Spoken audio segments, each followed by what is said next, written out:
राहुल गांधी ने जो बयानबाजी की है विदेश में जाकर, क्या लगता है उसको लेकर क्या प्रतिक्रिया है आपकी? देखिए उनका मानसिक संतुलन बिगड़ चुका है। अपने वोट के लिए ये सब राहुल गांधी कर रहे हैं। मोदी का विरोध करते करते वो देश का विरोध करने लगे हैं। नमस्कार, आप देख रहे हैं न्यूज वॉच इंडिया और मैं हूं आपके साथ सत्यम गौर। आज हम गाजियाबाद में मौजूद हैं और यहां पर राहुल गांधी को लेकर चर्चा करेंगे क्योंकि राहुल गांधी इस वक्त सुर्खियों में नजर आ रहे हैं। दरअसल राहुल गांधी विदेश यात्रा पर गए थे और वहां पर उन्होंने कुछ इस तरीके का बयान दिया कि वो सुर्खियों में आ गए और सभी की जबान पर अब सिर्फ राहुल गांधी का नाम है। दरअसल राहुल गांधी ने वहां जाकर उन्होंने कहा कि आरएसएस देश के लिए खतरा है, यानी कि लोकतंत्र के लिए खतरा है। ऐसा राहुल गांधी ने बयान दिया, जिसके बाद सियासी गलियारों में चर्चा हो गई और बयानबाजियां भी तेज हो गईं। आज ये आम जनता हमारे साथ मौजूद है, इनसे जानने की कोशिश करेंगे कि राहुल गांधी जो प्रतिक्रियाएं देते हैं, इससे पहले भी विदेश यात्रा उन्होंने की है, उसको लेकर भी उन्होंने तमाम तरीके की उन्होंने आरोप लगाए हैं सरकार को लेकर, चाहे वो ईडी हो या सीबीआई हो, इसको लेकर भी उन्होंने तमाम आरोप मढ़े हैं तमाम सरकार पर। इसको लेकर जनता से जानने की कोशिश करेंगे कि आखिर जिस तरीके से राहुल गांधी बयानबाजी करते हैं, कितनी वो सही बयानबाजी करते हैं। क्या नाम है आपका? मेरा नाम संदीप श्रीवास्तव है। संदीप, राहुल गांधी ने जो बयानबाजी की है विदेश में जाकर, क्या लगता है उसको लेकर क्या प्रतिक्रिया है आपकी? देखिए उनका मानसिक संतुलन बिगड़ चुका है। जहां उनको बोलना चाहिए एज अ मजबूत विपक्ष के रूप में उनको संसद में आवाज़ उठानी चाहिए। जो भी उनको लगता है अपनी आवाज़ उनको उठानी चाहिए, बट संसद में उनकी आवाज़ नहीं निकलती है। उनको मेन चीज़ें टॉप जो मुद्दा उठाना चाहिए, हाजिरी अपनी लगानी चाहिए संसद में, वहाँ वो रहते नहीं है। विदेश में जाके गलत बयानबाजी करते हैं कि हमारे को बोलने नहीं दिया जाता है, जबकि वो खुद वहाँ प्रेजेंट नहीं रहते तो बोलने कहाँ से दिया जाएगा। तो हम इन चीज़ों से संतुष्ट नहीं है। वो बिल्कुल इनका मानसिक संतुलन बिगड़ चुका है और उनकी बातों का कोई भी भरोसा नहीं करता है। उनको ये तक नहीं पता है कि पानी किलो में तौलना चाहिए कि लीटर में तौलना चाहिए। वो हमेशा कहते हैं पानी को हमेशा किलो के हिसाब से तौल के देना चाहिए। जी, क्या लगता है कि राहुल गांधी जो हैं वो विदेशों में जाकर इस तरीके की बयानबाजी जो करते हैं, देश की फजीहत कराते हैं क्या वहां पर? देखिए वो बिल्कुल पप्पू टाइप के बंदे हैं और उनको ऐसे ही पप्पू नहीं कहा गया है। वो जाके कुछ भी कहीं भी अनसंट बोलते हैं। और रही बात उनके आरएसएस के मुद्दे को लेकर के, तो आरएसएस हमारे देश के लिए बहुत अच्छा काम कर रही है और वो जो है एक ऐसा संगठन है जो हर आम आदमी का आवाज़ को लेके गवर्नमेंट तक जाती है। और ये लोग जो है ना, इसको राहुल गांधी को मेरे हिसाब से यहाँ से हटा देना चाहिए। इसे संसद में नहीं रहना चाहिए। ये बंदा बिठाने लायक ही नहीं है संसद में, क्योंकि इसने कई बार ऐसे बयान किए हैं। उसे ये नहीं पता कि आलू किस हिसाब से जाता है, पानी किस हिसाब से जाता है, पानी को लीटर में नापा जाता है और आलू को किलो में। और उसका एक सिस्टम और है, उससे आज की डेट में उसने क्या कर रखा है, मंदिर में जाना। अब तक इसे कुछ नहीं ध्यान था, अब आज की डेट में मंदिर में जाके बाबा की तरह पूजा करता है और दिखावा करना स्टार्ट कर दिया है, जिससे कैसे भी करके जनता का ध्यान उनकी तरफ जाए। ठीक है, ठीक है। आप क्या समझते हैं जिस तरीके से राहुल गांधी इस तरीके की बयानबाजी करते हैं, मकसद क्या हो सकता है उनका? सत्ता ना पाने की निराशा, मानसिक विक्षिप्तता आ गई है उनमें। सत्ता ना पाने की वजह से वो काफ़ी सालों से प्रयास कर रहे हैं और आज तक सत्ता उनके हाथ नहीं आई। इस वजह से क्या इसको इस तरीके से नहीं जोड़ सकता जिस तरह पहले होता था कि एक राजपूत राजा दूसरे राजपूत राजा को हराने के लिए मुगलों की सहायता लेते थे। क्या इंग्लैंड में जाकर, अगर लंदन में जाकर वो ऐसी बात कह रहे हैं, अगर इंग्लैंड में यूके में जाकर कह रहे हैं जिन्होंने 200 साल हम पे राज किया है, तो क्या वो दोबारा चाहते हैं कि वो अंग्रेजों से मदद मांगने गए हैं? क्या वो मदद चाहते हैं कि अगर सत्ता मुझे नहीं मिल पा रही है तो आप आओ और मुझे सत्ता दिलाओ? क्या इस तरह की सोच रखते हैं वो? इस तरह की बयानबाजी तो यही कहती है। देश के बारे में अगर देश में वो नहीं कह सकते, वो जनता है जो उन्हें सत्ता में बिठा सकती है। अगर जनता से उनको समर्थन नहीं मिल रहा है तो वो विदेशों में जाके बोल रहे हैं। तो क्या इसको विदेशी ताकतों को आमंत्रण दे रहे हैं आक्रमण करने के लिए भारत पर? क्या चाहते हैं राहुल गांधी आखिर? ठीक है, हमारे साथ और भी लोग मौजूद हैं। धीरे धीरे कर मैं सभी से जानने की कोशिश कर रहा हूं। जिस तरीके से राहुल गांधी ने बोला है कि आरएसएस लोकतंत्र के लिए खतरा है, क्या कहेंगे रे?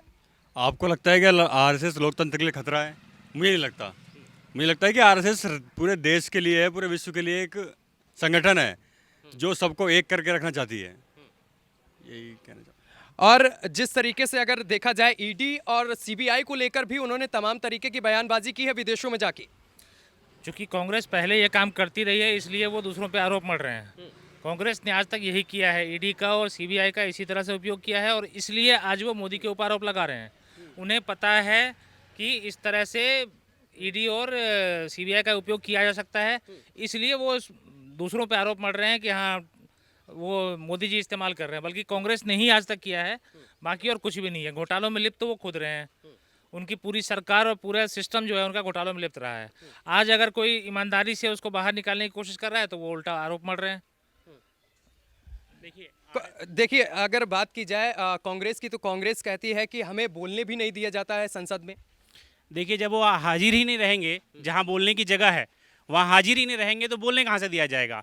जहाँ तक रही बात आरएसएस की, इस कोरोना काल में पूरी दुनिया ने, पूरे देश ने देखा है, सबने देखा है कि अगर आरएसएस नहीं होता तो हर घर में 1-2 मौतें होती भूख की वजह से।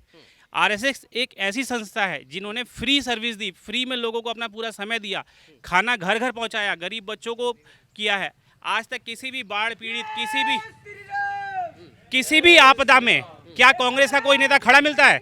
नहीं मिलता है। लेकिन आरएसएस हमारा संगठन ऐसा है जो हर किसी भी आपदा में हमेशा लोगों के साथ खड़ा रहता है। वो ये नहीं देखता है जाति भेदभाव कि हिंदू है कि मुस्लिम है कि सिख है ईसाई है। किसी भी आपदा में हमारा आरएसएस संगठन ही देश को मजबूती तौर पर खड़ा रखता है और लोगों को। ठीक, वापस आएंगे आपके पास। हमारे साथ और है, क्या नाम है आपका? अंगद कुमार।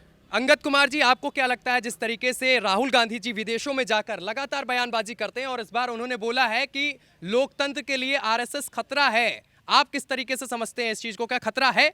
हमें नहीं लगता कि आरएसएस लोकतंत्र के लिए खतरा है। और वो कहते हैं कि हमें बोलने नहीं दिया जाता।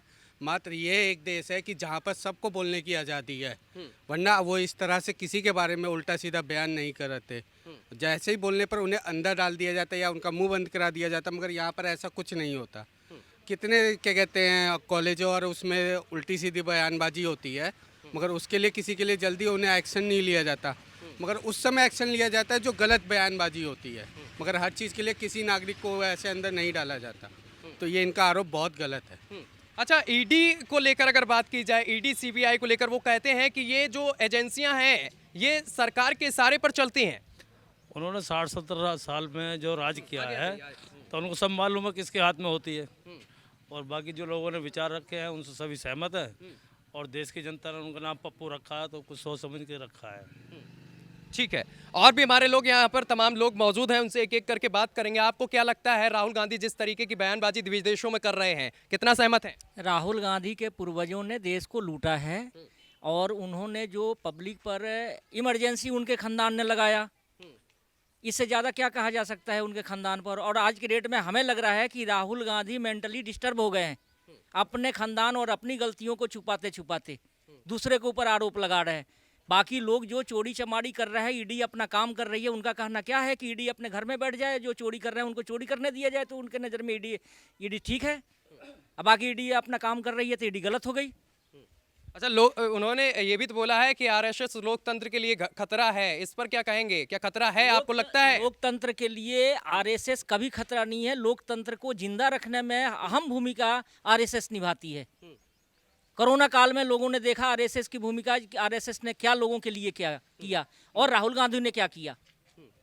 इधर आइए भैया, आप क्यों संकोच कर रहे हैं? इधर आइए, क्या नाम है आपका? सत्येंद्र सिंह। क्या लग रहा है आपको? आप बड़ी देर से सुन रहे हैं हमको, क्या लगता है आपको राहुल गांधी के बारे में? क्या कहेंगे जो उन्होंने बयानबाजी की? राहुल गांधी की बयानबाजी के बारे में हम एक ही बात कह सकते हैं, उनको क्या बोलना क्या नहीं बोलना उनको समझ में नहीं आता है। उनको सिर्फ हिंदू के विरोध में, बीजेपी के विरोध में, आरएसएस के विरोध में बोलना है। आरएसएस के विरोध में वो ये नहीं समझ पाते हैं कि कोई भी प्राकृतिक आपत्ति या कुछ भी देश में होता है या विदेश में होता है, कहीं भी कई देशों में आरएसएस के जो लोग हैं बिना उसके संकोच के वहाँ पे सेवा में लगे रहते हैं। ठीक है, राशन से लेके खाना लो, कुछ भी बचाव कार्य लो, आरएसएस लगा रहता है। ये जिस संगठन का नाम नहीं लेते ये और वो उसकी सहायता करते हैं, कोई भी कहीं भी दिखाई देता है? राहुल पूरे कोरोना काल में कहीं दिखाई दिए? कहीं नाम नहीं। उनको बोलना है और वो आरएसएस के विरोध में क्या हिंदुओं के विरोध में बोलना चाहते हैं। अच्छा, जिस तरीके से आरएसएस को लेकर ये टिप्पणी की गई है राहुल गांधी की तरफ से, आपको क्या लगता है क्या वो किसी दूसरे मजहब को लुभाने के लिए इस तरीके की टिप्पणी की है? बिल्कुल, हमेशा से कांग्रेस की नीति रही है, एक पर्टिकुलर एक संप्रदाय के प्रति उनका जो भाव रहा है। हमेशा से कांग्रेस ने सिर्फ और सिर्फ मुसलमानों के लिए काम किया है। मैं नाम लेके कह रहा हूँ, लेकिन एक पर्टिकुलर संप्रदाय को सिर्फ उसको बढ़ावा दिया है, कभी भी हिंदूवादी संगठनों का विरोध करके, सारा कुछ करके। और अब तो अल्टीमेटली ये है कि लेकिन मंदिरों में तो वो भी जाते हैं, मंदिरों में पूजा पाठ तो वो भी करते हैं, किसी जगह रैली करने जाते हैं सबसे पहले मंदिर में वो भी पहुंचते हैं। दिखावे के लिए उनको कोट के ऊपर जनेऊ पहनना पड़ता है। अब इससे ज़्यादा क्या कह सकते हैं। हिंदूवादी को लुभाने के लिए उन्होंने कोर्ट के ऊपर जनेऊ पहना, कोर्ट के ऊपर कभी कोई जनेऊ नहीं पहनता। अगर वो दिखावा करते तो फिर इस तरीके का बयान नहीं देते जिस तरीके से उन्होंने आरएसएस को गलत ठहराया, क्योंकि इससे तमाम हिंदुओं को ठेस पहुंच सकती है। मैं दोबारा कह रहा हूँ, मानसिक विक्षिप्तता उनकी इस कदर बढ़ गई है कि मोदी का विरोध करते करते अब वो देश का विरोध करने लगे हैं। अब ये देश विरोध में आ गए हैं, एक पर्टिकुलर एक व्यक्ति का विरोध करते करते अब वो देश के विरोध में आ गए हैं। अब उनको भारत माता खल रही है, भारत माता की। तो भारत माता की जय के नारे भी लग रहे हैं। तमाम लोग हमारे साथ मौजूद हैं। क्या नाम है आपका? करण कुमार। करण, आपको क्या लगता है राहुल गांधी जिस तरीके से बयानबाजी कर रहे हैं? जी, राहुल गांधी एक नंबर का चोर इंसान है, वो बहुत बेकार इंसान है। वो आरएसएस के बारे में जो भी बोले सारा झूठ है, एक नंबर का। चलिए, और भी लोग हमारे साथ मौजूद हैं, धीरे धीरे सबसे बात करेंगे। आपको क्या लगता है जिस तरीके से बयानबाजी राहुल गांधी कर रहे हैं, क्या लगता है कि वो एक समुदाय को लुभाने के लिए इस तरीके का कर रहे हैं? बिल्कुल ऐसा ही है, उसका जो सोच है वो यही कहता है, उसकी जो टिप्पणी है वो भी सब यही कहती है, पर वो एक अच्छा नेता नहीं है, मैं ये कहना चाहूँगा उसके लिए। तो लगातार हम चर्चा कर रहे हैं, हमारे साथ तमाम लोग यहाँ पर मौजूद हैं। क्या नाम है आपका? हमारा डॉक्टर शैलेश कुमार। क्या लगता है डॉक्टर साहब आपको जिस तरीके से राहुल गांधी बयानबाजी इस वक्त कर रहे हैं, उन्होंने विदेश जाकर बोला है कि आरएसएस लोकतंत्र के लिए खतरा है, आपको क्या लगता है खतरा है या फिर किसी दूसरे मजहब को लुभाने के लिए इस तरीके की बात की गई? वो तो अपने वोट के लिए ये सब राहुल गांधी कर रहे हैं, हमारे देश के लिए वो राहुल गांधी ही खतरा है। क्योंकि जिस तरह मोदी जी देश को आगे ले जा रहे हैं, सारे देश हमारे देश से डरा हुआ है, क्योंकि हमारा देश विकासशील होते हुए भी विकसित देशों को दाबने का काम कर रहा है। मोदी जी का ये देन है। आज पाकिस्तान भी चाइना के सामने हम कुछ कम है, लेकिन चाइना भी हमारे सामने डरा हुआ है। अगर इतना राहुल गांधी मोदी जी से उनको जलन है, तो हमारे देश में जो मंदिर का मुद्दा था उनसे 70 बरस में ख़त्म नहीं हुआ, लेकिन मोदी जी का आते आते अयोध्या मंदिर हमारा एकदम बनने के लिए तैयार है। और राहुल गांधी जी का इतना भी जलन है तो 370 धारा राहुल गांधी का बस का नहीं था। वो हमेशा कश्मीर पर लड़ाने धमकाने ये से युद्ध चलते रहे ऐसा सोचते थे, लेकिन मोदी जी के आने से सब खत्म हो गया, सब प्यार मोहब्बत वहाँ भी अब बरकरार होने लगा। और ये जो आरएसएस वाली बात है, तो ये राहुल गांधी जी का दिल में है कि क्या क्या विदेशों में, अरे अपने इज्जत का अपने देश का ख्याल रखते हुए विदेशों में कहना चाहिए। हमारे घर में क्या है, हम आपस में बैठ के अपने में बात कर लेते हैं, दूसरे जगह अपना देश का शिकायत नहीं करना है, क्योंकि हमारा देश आगे बढ़ रहा है। बिल्कुल, देखिए ये बात होती है, अगर घर में भी झगड़ा होता तो आपस में बैठाल कर बातचीत कर लेते हैं और आपस में ही चीज़ों को सुलझा लेते हैं। लेकिन क्या लगता है राहुल गांधी तो विदेशों में एक बार नहीं, इससे पहले भी विवादों में रहे हैं, विदेशों में जाकर अपने देश की चीज़ों को रखते हैं, क्या वो ऐसा उनको करना चाहिए? नहीं नहीं, बिल्कुल नहीं करना चाहिए, बहुत गलत कर रहे हैं वो। हिंदुस्तान को यानी सबसे बड़ा उन्हें कमजोरी की रास्ते पे खड़ा कर दिया है। और हम बुढ़ापे में हम लोगों के लिए तो उन्होंने, अगर ये सरकार नहीं होती तो हम लोग तो यानी उठाने वाले पैदा नहीं होते। ये तो इस सरकार ने बहुत बढ़िया करा, बहुत अच्छा करा है, अस्पतालों को हर चीज़ के लिए बड़ा सुविधाएं दी हैं और बहुत अच्छा कर रहे हैं। राहुल गांधी तो अपने अब इस टाइम पे पागल हो चुके हैं, उन्हें ये पता नहीं कि यानी बड़ा बूढ़ा या जवान व्यक्ति या यानी क्या किसके साथ करना चाहिए। वो तो हिंदुस्तान को बर्बाद करने पे तुले पड़े हैं, पहले भी बर्बाद करा और अब भी बर्बाद करने पे तुले पड़े हैं। और भी लोग हैं, उनसे जानने की कोशिश करेंगे। क्या नाम है आपका? पिंटू। क्या लगता है राहुल गांधी जिस तरीके से बयानबाजी करते हैं, कहते हैं कि आरएसएस देश के लिए खतरा है, आपको क्या लगता है देश के लिए खतरा है क्या आरएसएस? नहीं नहीं, आरएसएस जो है हमारे देश के लिए काफ़ी अच्छा काम कर रही है और आगे आने वाले टाइम पे वो अच्छा काम ही करेगी। लेकिन अगर हम राहुल गांधी की बात करते हैं, कोई भी अगर कुछ भी 19-20 होता है ना, तो उस मुद्दे को बहुत बड़ा तरीके से उछालते हैं ताकि दूसरी पार्टी से लोग अलग हो जाए, मतलब उनकी तरफ लोग आए, कांग्रेस की तरफ। लेकिन कांग्रेस ने लोगों देश के लिए क्या किया? कुछ नहीं किया। बात करते हैं राहुल गांधी की, सोनिया गांधी की, उन्होंने देश में कितने कितने पैसे थे, कितने पैसे कहाँ पे इन्वेस्ट किया, कुछ पता नहीं चला इन पैसों को कहाँ गया। और हम बात करते हैं अगर यूपी की, आज हमारे यूपी में जैसे यूपी के मुख्यमंत्री है योगी आदित्यनाथ, देश में घरों की बहन बेटियाँ माँ बहन सब सुरक्षित है, कहीं भी आ सकते हैं जा सकते हैं, क्राइम रेट कम हो गया है, पुलिस व्यवस्था थोड़ा ठीक हो गया पहले से अगर देखते हैं, ठीक है। और क्या बोलते हैं, और देश काफ़ी अच्छा विकास कर रही है आने वाले टाइम पे। और अगर हम बात करते हैं कुछ टाइम पहले की, तो महंगाई काफ़ी ज़्यादा महंगाई थी कोरोना के टाइम पे अगर बात करते हैं, लेकिन अब धीरे धीरे महंगाई भी कम हो रही है, तो काफ़ी अच्छा है इस हिसाब से अगर देखा जाए तो बीजेपी सही कर रही है। क्या लगता है इस तरीके की जो बयानबाजी होती है वो वोट बैंक के लिए करते हैं। जी बिल्कुल, उनका यही मकसद है कि कैसे भी करके इनको नीचा दिखाया जाए और जनता को अपनी तरफ लुभाया जाए। ऐसा होता है जो अच्छा काम करेगा ना उसकी बुराई तो हर जगह होती है, ठीक है। जब पार्टियाँ ना काम अच्छा कर रही होती है तो बुराई करने वाले बहुत सारे आ जाते हैं।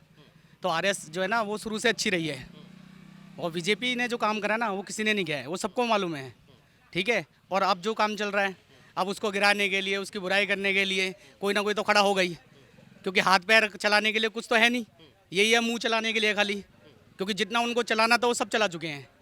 लेकिन आप तो कह रहे हैं मुंह चलाने के लिए, लेकिन अगर कांग्रेस की बात की जाए या विपक्षी और पार्टियों की बात की जाए, वो कहते हैं कि ईडी और जो सीबीआई है वो तो केंद्र यानी कि बीजेपी चला रही है अपने इशारे में, और ये लोग तो मुंह चला रहे हैं जिस तरीके से आपने बोला, लेकिन वो आरोप तो ये लगा रहे हैं। कांग्रेस का क्या रहा है शुरू से? कांग्रेस का ये रहा है कि जहाँ देखें मुसलमान, जहाँ तक मुसलमान पार्टी है ये, और कुछ नहीं है इसका। इसने जहाँ देखा है ना मुसलमान है वहीं इन्होंने एक हो गए, उनका यही हिसाब रहा है शुरू से ही।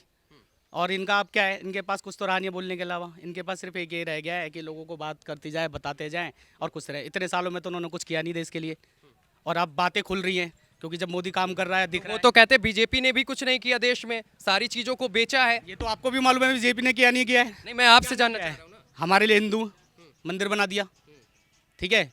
जो मस्जिद का काम चल रहा था, जो बता रहे थे मस्जिद तोड़वाई, सारे काम कर दिए। और क्या चाहिए हमारे लिए? हमारी जो सनातन धर्म है ईडी सीबीआई की जहाँ की आपकी बात कर रहे हैं, तो वो इसलिए ये मुद्दा विदेश में जाकर उठाते हैं क्योंकि वो खुद ही सजा याफ्ता है। कोर्ट से जमानत लेके वो बाहर जाते हैं, बाहर बातें करते हैं। अगर वो घोटाले करते हैं तो उनको फ्रीडम चाहिए कि हम और घोटाले कर ले, पूरा देश लूट के रख ले। उनके अपने जिया जी जो रॉबर्ट वाड्रा जी, इन्होंने पूरा डीएलए, पूरा गुड़गांव उठा के खरीद के फ्री में रख लिया। वो ये चाहते हैं कि हमारे ऊपर कोई भी कार्रवाई ना हो, इसलिए वो केंद्र सरकार के उसमें तोते को बोलते हैं कि केंद्र सरकार के कहने पे चलती है। लेकिन मेरे हिसाब से ईडी सीबीआई स्वतंत्र है, वो देश के संविधान के हिसाब से चलती है और देश के संविधान के हिसाब से कार्रवाई करती है। जब कांग्रेस की सरकार थी तब उन्होंने भी एज नरेंद्र मोदी के ऊपर ईडी सीबीआई पूरा जोर लगा लिया था। भाई अमित शाह जी के ऊपर भी उन्होंने पूरी ताकत लगा ली थी कि इन लोगों ने जितनी गलतियाँ करी हैं इनको जेल में डाल दिया जाए। बट सुप्रीम कोर्ट नाम की चीज़ बहुत अच्छी है हमारे संविधान में, जिन्होंने उनको बाइज्जत बरी किया और इन लोगों को आज भी जमानत पे रखा हुआ है। सोनिया गांधी हो चाहे राहुल गांधी हो, इन लोग आज भी जमानत पे चल रहे हैं। इसलिए इनको सबसे अधिक प्रॉब्लम है और ये विदेश में जाके बोलते हैं, ये देश में बोलने के अधिकार ही नहीं रखते हैं। अच्छा, मैं आपसे जानना चाहता हूँ, जिस तरीके से ये विदेशों में जाकर टिप्पणियाँ करते हैं, टीका टिप्पणियाँ, ये आपके दायरे में कहाँ तक सही है? क्या घर में जो लड़ाई होती है वो पड़ोसियों को बताना जरूरी है? जयचंद का किस्सा सुना होगा आपने। अपने घर की लड़ाई अगर आप बाहर लेके जाते हैं तो फिर आप अपना ही नुकसान करते हैं, अपने देश का नुकसान करते हैं, अपने घर का नुकसान करते हैं, सारा कुछ अपना ही नुकसान करते हैं, अल्टीमेटली अपना नुकसान करते हैं। यहाँ की जनता देख रही है सब कुछ, जनता समझदार है, जनता जानती है कि राहुल गांधी क्या बोल रहे हैं, क्या गलत बोल रहे हैं, क्या सही बोल रहे हैं। तो यहाँ उनका कोई स्पष्टीकरण चलने वाला नहीं है, तो इसलिए वो विदेशों में जाके बात करते हैं जहाँ कोई जानकारी नहीं है, किसी को कोई जानकारी नहीं है। दो भाइयों के बीच अगर लड़ाई होती है तो पड़ोसी के जाके अगर आप बात करते हैं तो फिर ये सबसे गलत बात है और ये बिल्कुल गलत तरीका। इस तरीके से जो वो बयानबाजी कर रहे हैं, इससे क्या लगता है सत्ता में आ जाएंगे 2024 के चुनाव में? बिल्कुल नहीं, मतलब ही नहीं बनता, और दूर चले जाएंगे, सत्ता से और दूर चले जाएंगे। और अल्टीमेटली इससे वो भाजपा का जो लक्ष्य है कांग्रेस मुक्त भारत, उस सपने को साकार कर रहे हैं। राहुल गांधी सबसे बड़ा समर्थन करते हैं इस बात का और कांग्रेस को खत्म करके मानेंगे। ठीक है, और भी लोग हैं, उनसे जानने की कोशिश करेंगे। अगर बात की जाए जिस तरीके से वो बयानबाजी कर रहे हैं, क्या वो सत्ता में आ सकते हैं? क्या वो एक समुदाय को लुभा सकते हैं? सर इतिहास गवाह है, घर का भेदी लंका ढाए। विभीषण ने भेद दिया तो लंका गई। पहले हिंदुओं का राज था, उनमें भी वही था, घर का भेदी लंका ढाए। तो मुगलों का राज आया, मुगलों में वही हुआ, तो अंग्रेज़ों का राज आया। अब यही काम आगे कर रहे हैं। किसी के परिवार में लड़ाई होती है, अगर परिवार की बातें आप औरों को जाके बताते हो तो घर कमज़ोर होगा। देश की बात बाहर उठाते हो जाएगा तो देश कमज़ोर होगा। ईडी सीबीआई की ज़्यादातर वो विदेशों में जाके ये बोलते हैं कि बीजेपी जो है वो अपने इशारे पर ईडी सीबीआई जो एजेंसियां हैं उसको लगाकर विपक्षियों को परेशान करती है, जबकि वो उनके ऊपर जो आरोप हैं सब बेबुनियाद हैं। मेरा मानना जहाँ तक है कि राहुल गांधी के बारे में व्यर्थ हम लोग समय दे रहे हैं, कहीं से वो कुछ भी नहीं है और मेरे ख्याल से हिंदुस्तान उनके डीएनए में ही नहीं है। उनके डीएनए में अगर हिंदुस्तान होता तो इस तरीका का सब्जेक्ट जाकर के विदेशों में नहीं उठाते। इसलिए उनके बारे में ज़्यादा कुछ बोलना समय खराब करने वाली बात है। और मैं तो ज़्यादा चिंतित हूँ उन लोगों के लिए। राहुल गांधी से मुझे कोई दिक्कत नहीं है, क्योंकि राहुल गांधी की तो मेंटली जो है डिस्टर्ब है, वो जो कर रहा है वो कर ही रहे। पर बाकी जो उन लोग उनके आगे पीछे जो लोग घूम रहे हैं, जो पब्लिक घूम रही है, मैं उन लोगों के लिए ज़्यादा चिंतित हूँ कि अपना व्यर्थ समय उनके पीछे घूम करके क्यों दे रहे हैं लोग। तो यहाँ पर जो जनता है उसका साफ तौर पर कहना है कि जिस तरीके से बयानबाजी की गई है कांग्रेस की तरफ से वो बेबुनियादी है। फिलहाल इसको लेकर तमाम सियासी जो अटकलें हैं वो चल रही हैं और सियासत तेज हो गई। फिलहाल देखना होगा कि इसमें क्या कुछ निकलकर सामने आता है, क्योंकि इसको लेकर बीजेपी लगातार ये भी कह रही है कि राहुल गांधी को माफी मांगनी चाहिए। कैमरामैन दीपक के साथ Satyam Gaur, Ghaziabad, News Watch India. Rahul Gandhi ने जो बयानबाजी की है विदेश में जाकर, क्या लगता है उसको लेकर क्या प्रतिक्रिया है आप? देखिए, उनका मानसिक संतुलन बिगड़ चुका है। अपने वोट के लिए ये सब राहुल गांधी कर रहे हैं। मोदी का विरोध करते करते वो देश का विरोध करने लगे हैं।